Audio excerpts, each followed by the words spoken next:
السلام عليكم ورحمة الله وبركاته. أهلا بكم في حلقة جديدة. بسم الله نبدأ. بل عن أصل أوطى الوطين وأحقر خلق الله على وجه البسيطة. في هذا الزمن اللي وصلت فيه البشرية إلى المريخ وتحدث الذكاء الاصطناعي كأنه فيلسوف، شاءت الأقدار أن يطلع لنا قذر أقذر من القذارة ذاتها، كائن زبالة يمشي على رجلين يسمى محمد الفلسطيني. هنا هذا الثاني ابن ها. هذا مو إنسان عادي، هذا سرطان بشري، خراج الزمن، عفن التاريخ، قذارة مطلقة ما لها قاع ولا نهاية.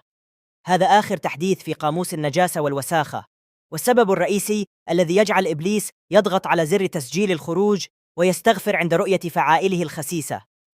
يا عالم، يا من تسمعوني من أي بقاع الأرض، يا من تشوفون هالمسخ، أنا بتكلم عن مجرد شخص، اتكلم عن كارثة كونية حقيقية، مستنقع قذارة يتنفس، عار أبدية على شرف أي كائن حي. تخيلوا معي لو إن كل الكرنج والرخامة وكل التهديدات الخايسة وكل فلاتر السناب شات المقرفة اللي تلوث العين وكل الدناءة والنجاسة والوساخة وكل أنواع الخزي والعار في العالم اجتمعت في خلاط وتم خلطها. الناتج سيكون هذا الكلب الحقير اللي يتخيل نفسه دون جوان العصر والفحل المنتظر، وهو في الحقيقة مجرد جرثومة بشرية عفنة متسخة نتنة متعفنة، خنزير إلكتروني ينتظر كبسة حظر وتفلة على كل نفس يتنفسه. هذا الساقط الواطي النجس الخنزير الملعون أصله لا يمثل إلا وصمة عار أبدية محفورة على جبين من تكلم معه أو عرفه. هذا المخلوق الوسخ أحقر من الدواب عند الله، لا يبدأ بصباح الخير كبقية البشر، بل يبدأه بسؤال مقرف لنفسه: أي بنت سأهددها اليوم عشان أحس إني رجال وعندي شنب؟ انت والله لو القاك يوم القيامه لو القاك لطمك بالسنطر يوم القيامه في المحشر. الناس كل واحد نفسي وانا جالس ادور لك، انت جالس ادور لك يا فتاح. يتسلل للخاص زي الصرصور، زي الجرذ القذر اللي يتخبى في مجاري الحمامات، مسلح بصوره لشكله المعفن المقرف اللي يجيب الغثيان ويقطع الأنفاس، صورته اللي كأنها ملتقطة بكاميرا مراحيض من التسعينات من كثرة رداءتها وقذارتها، معتقد إنه بهالشي القذر بيغري قلوب البنات. أي قلوب تغري يا ملعون الوالدين؟ والله ما تغري إلا الخنازير على روائح نتانتك اللي تطلع من كل مسام في جسمك الوسخ. وإذا ما نفع معاه أسلوب القوادة والأغراء المعتاد هذا، يبدأ بالتهديد والاسترجال على البنات بكلمات كلها تهريج لا تمد لرجولة بأي شكل كان.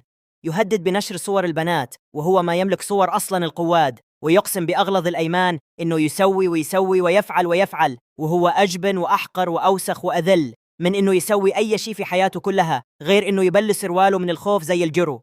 كل بنت تستلم رسالة من هذا الكلب تحس إنها ربحت الجائزة الكبرى في مسابقة انتظار رسالة من أكثر شخص مثير للشفقة والقرف على الإنترنت. اسمعني زين يا فاشل، يا منبوذ، يا حثالة البشر، يا شرموط، يا ديوث، يا من تستقوي على البنات، يا جبان، يا حقير، يا عديم الرجولة والكرامة والشرف، يا من تظن إن الرجولة تجميع سكرينشوتات وتهديدات فارغة زي وجهك اللي كأنه دبر قرد. خليني أنور بصيرتك القذرة المظلمة اللي ما تشوف إلا الوحل والمجاري ودبر الحيوانات. في الوقت اللي العلماء يكتشفون علاجات لأفتك الأمراض والمهندسين العباقرة يبنون مستقبل البشرية، أنت أعظم إنجاز لك هو إنك خليت بنت عمرها 15 سنة تبكي من تهديداتك السخيفة والتافهة. أنت مو قوي ولا خطير ولا تسوى قيمة حتى حشرة، أنت مجرد نكتة سمجة كريهة، عفنة، قذرة، متعفنة، متقيحة، ومثيرة للإشمئزاز لدرجة الغثيان، ووصمة عار أبدية على جبين كل من عرفك.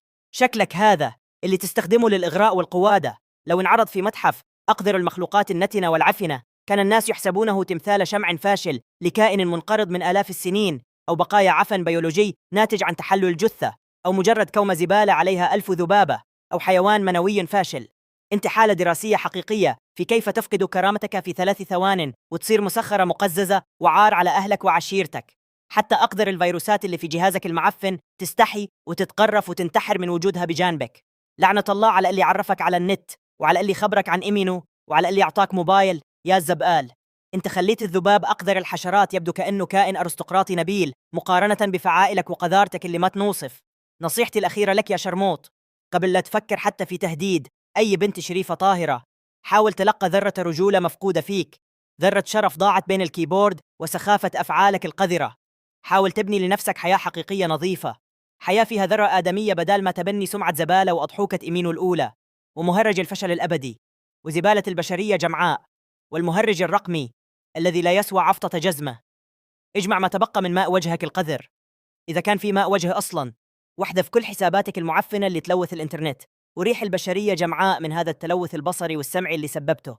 انقلع وروح لاحق هدف حقيقي في حياتك، شهادة جامعية، وظيفة محترمة شريفة، أو حتى صير خباز. أي شيء في الدنيا حيكون أنفع وأشرف وأطهر وأكثر فائدة من ملاحقة بنات شريفات. في النهاية بيحولون تهديداتك الزبالة إلى ميمز للسخرية والضحك، وبتنشهر في كل مكان والكل بيدوس عليك برجله، ومن شافك بيطفل بنص وجهك.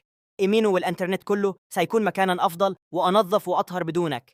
انقلع من وجهنا يا عار، روح اذلف ضف وجهك، فالإنترنت يستاهل يتنفس هوا نقي خالي من الشراميط.